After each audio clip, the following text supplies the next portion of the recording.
Cancer is not a dreaded disease. It is not a death warrant. You must not think cancer to be a death warrant. It is curable if detected early. And cancer is just like common cold and sore throat. So, today we are extremely excited to have another renowned oncologist on this interview with me. Dr. Pramod Julka is the godfather of oncology. He started his practice with Dr. Suresh Advani, which is a reputed name all over the country and globally. Dr. Julka speaks a lot about lifestyle, nutrition, exercise, and how we can actually manage cancer more effectively as well as prevent it. He shares incredible knowledge and different things that we can do to actually heal cancer effectively. So, today is an exciting episode for all of you. So, enjoy. It's nice to be with you. So, Dr. Julka, just to begin, the first question I would like to ask you, and this is coming from a place because I have seen you religiously post on LinkedIn on different lifestyle therapies, nutrition, exercise, and various non clinical elements of care that patients can involve into their treatment journey to help improve their outcomes. Can you speak a little bit about that and your thoughts on how important lifestyle is and managing lifestyle to improve patient outcomes? I always say that cancer is a lifestyle disease, mostly. It could be hereditary also, familial also. It could be other causes also, like viruses. So I always used to divide 100 into different categories. Let me put it on the right perspective that I was in charge of Delhi Cancer Registry in AIMS.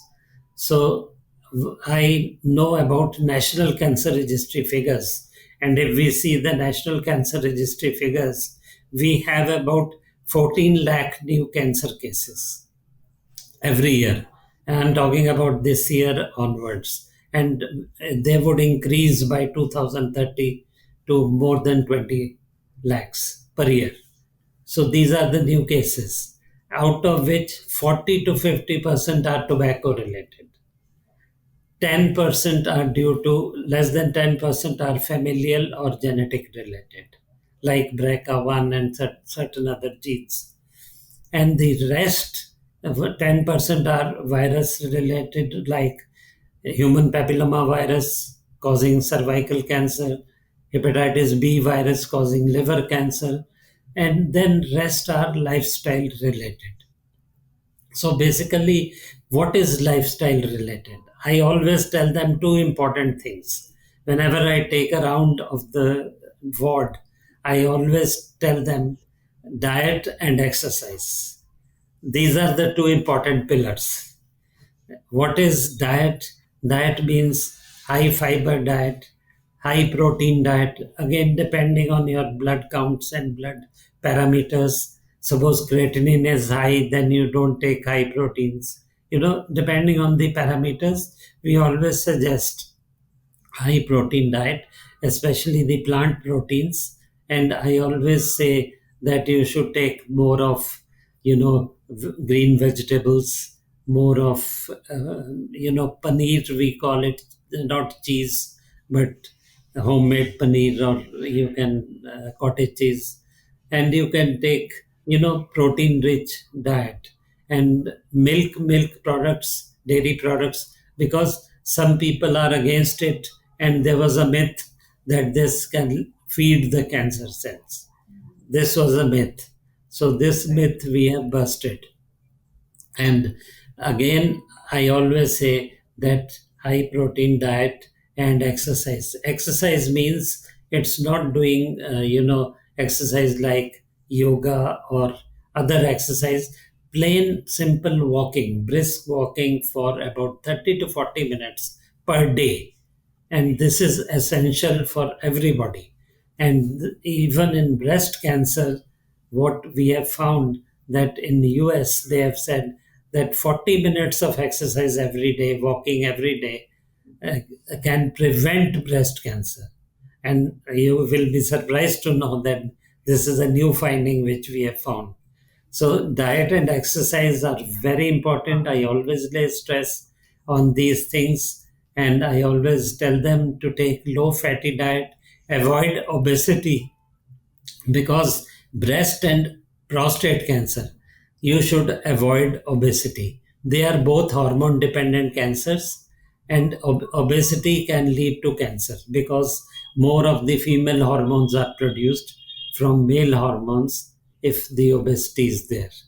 So, and female hormone is the culprit for breast cancer. And hormone dependent cancers are mainly breast and prostate, and there are other hormone dependent cancers also, but majority of them, breast cancer is the commonest in females all around the globe, and in India also, in especially in urban cities. In rural areas, cancer of the uterine cervix is common in females. As far as males are concerned, lung cancer is the commonest, and then comes, even in males we have breast cancer. That is 1% of all the cancers. Now, what I Right. mean to say about diet and exercise is that don't get obese. That means that you should regularly walk every day for about half an hour to 40 minutes. And if you walk every day or do exercise every day, you won't get obese. And obesity can lead to breast cancer or prostate cancer in males.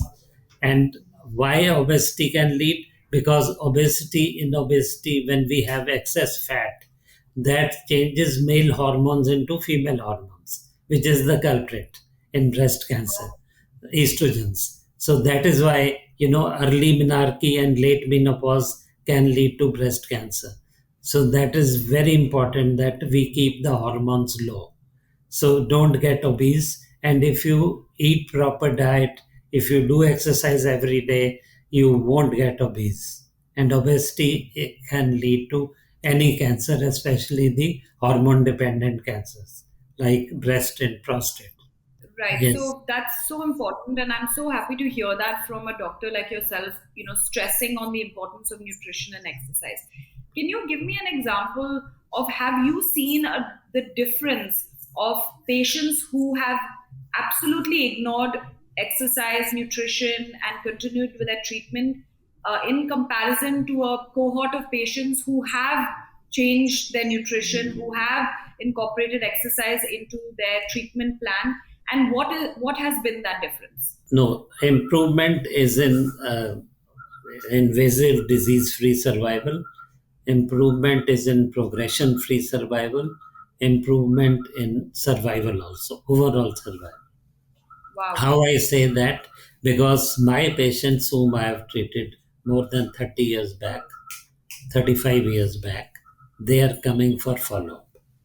And I've been Wow. telling this diet and exercise not only now, but 40 years back also. Because when I started oncology in India, because we were only two people, Dr. Advani and myself, and he was in Bombay, I was in Delhi.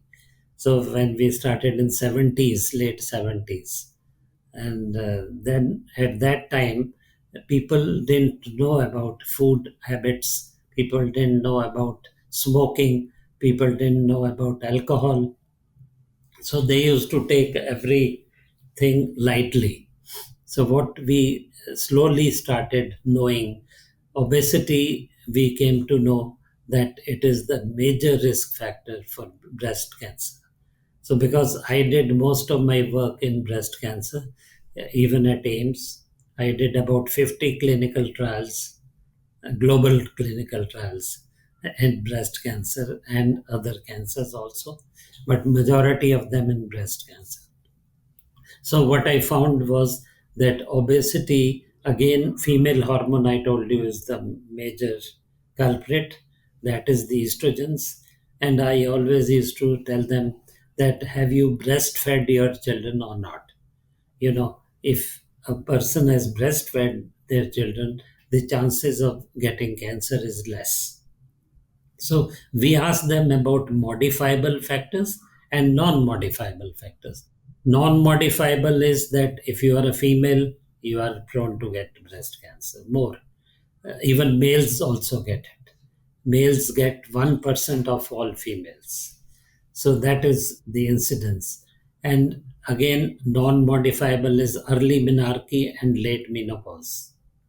If you are exposed to female hormone more of the time, then your chances of getting breast cancer are high.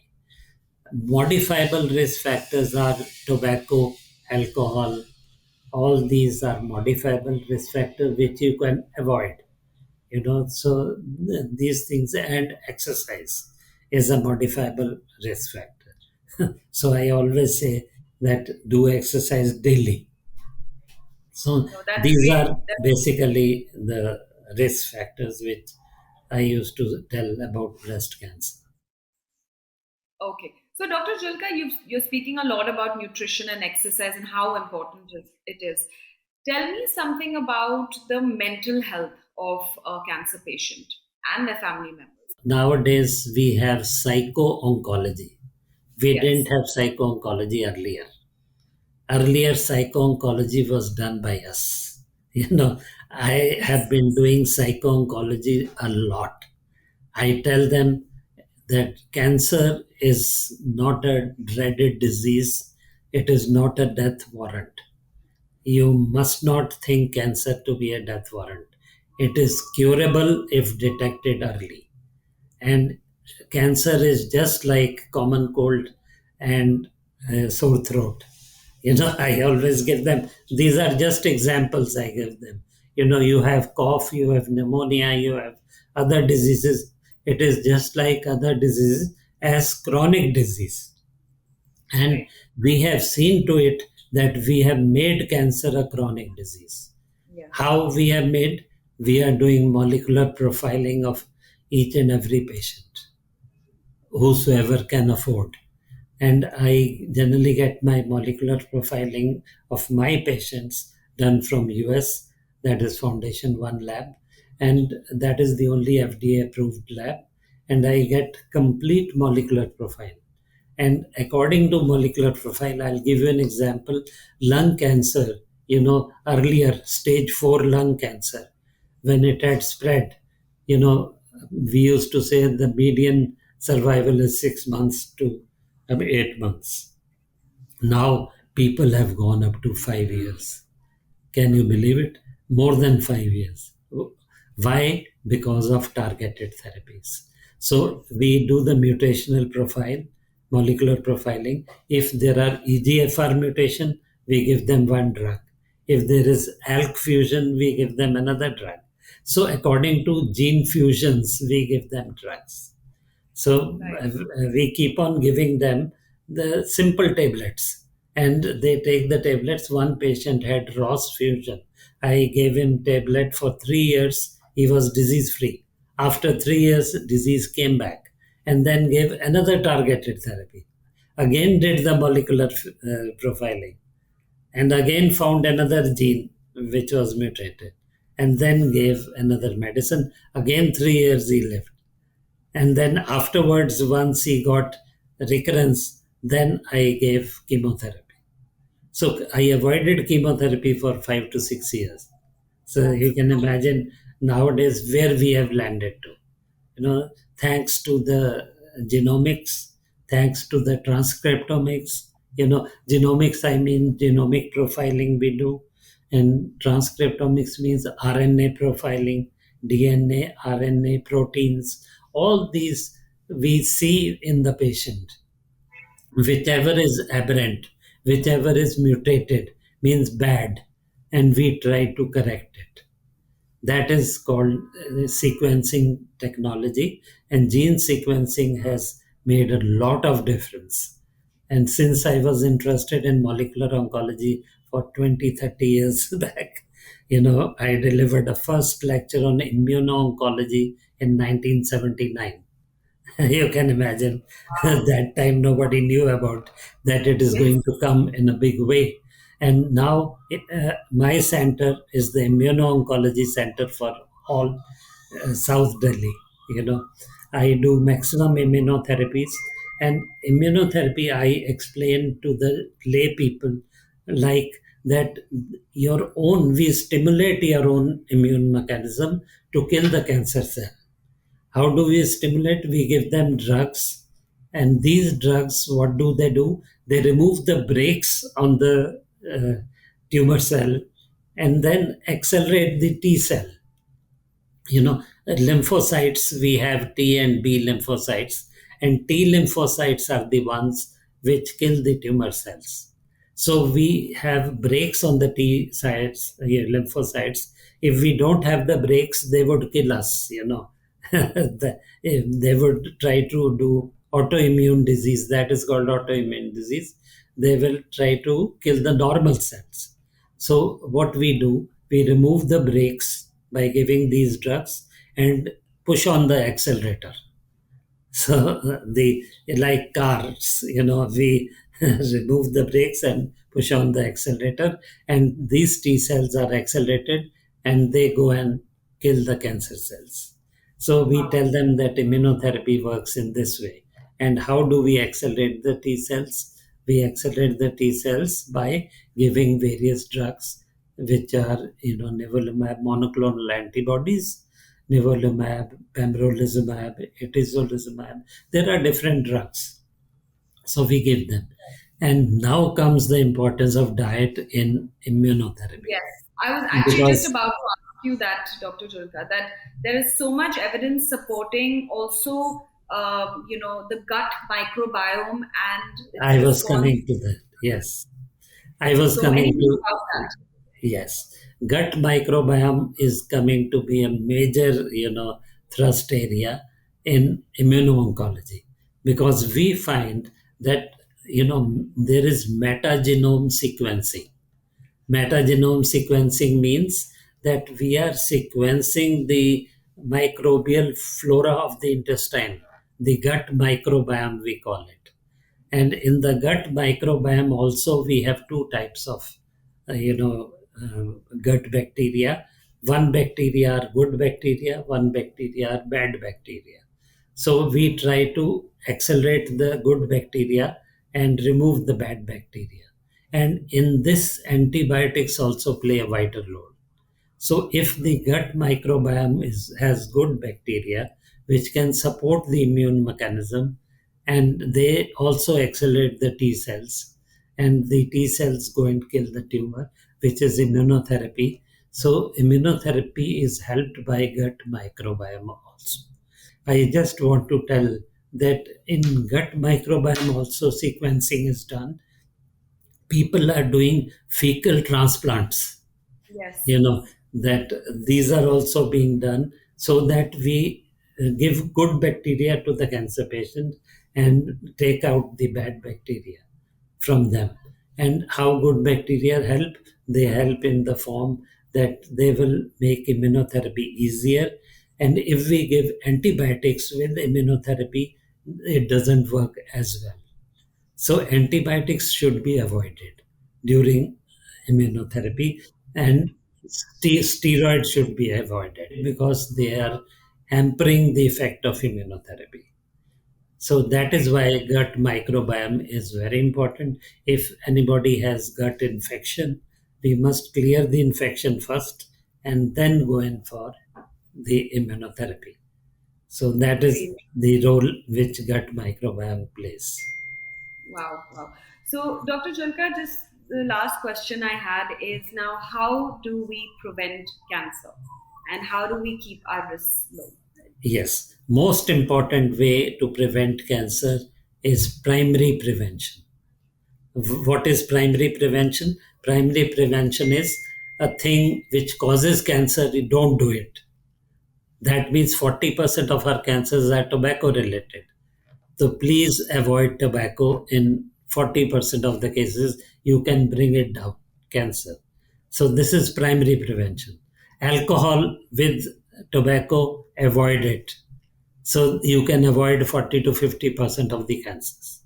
Number two, if you have hepatitis B vaccine earlier, you can avoid the cancers of the liver, which are picking up now. because earlier there was no vaccination for hepatitis B. It has started recently.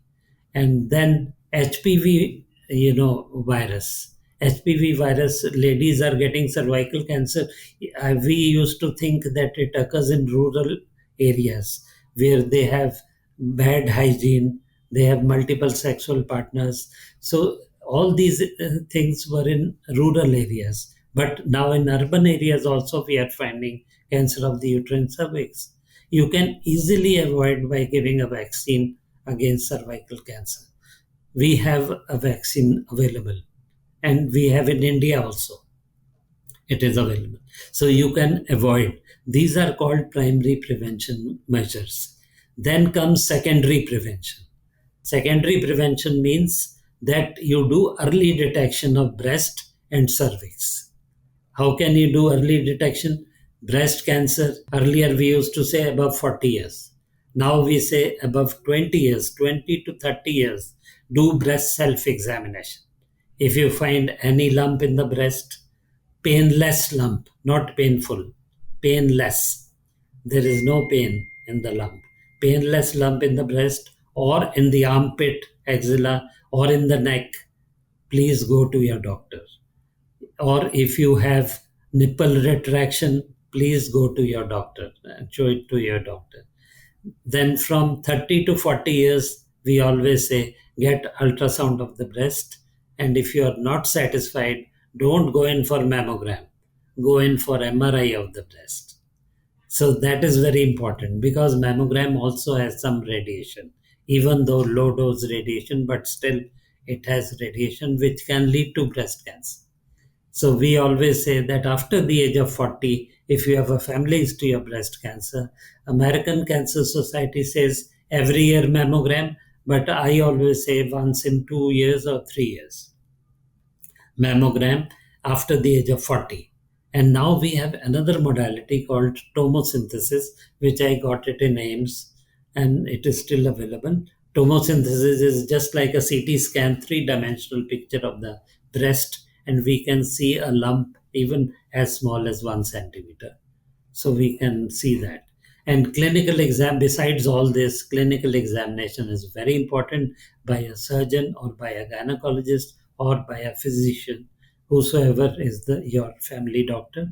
Get a clinical examination done and get all these things done: ultrasound, MRI, and mammogram done. This is for breast. For early detection of cancer of the cervix, we always say either pap smear or HPV DNA.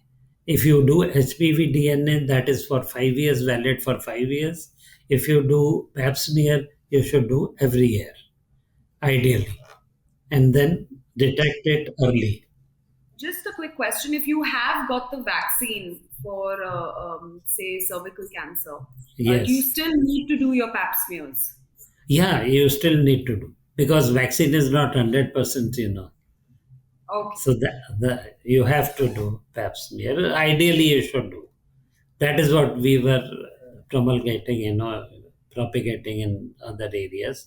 And then third is head and neck cancer.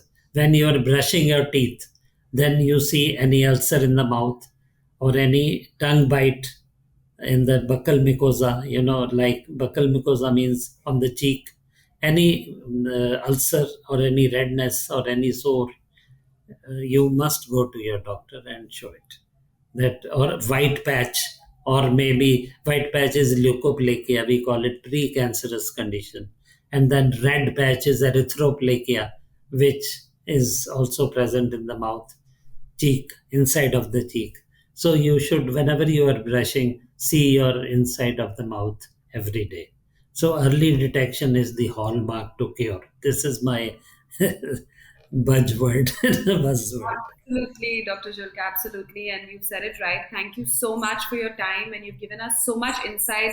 Once again, thank you for propagating nutrition, exercise, lifestyle, and giving people hope that, preventing cancer and also managing cancer is in their hands. So thank you Yes. so much for everything that you have shared with us today.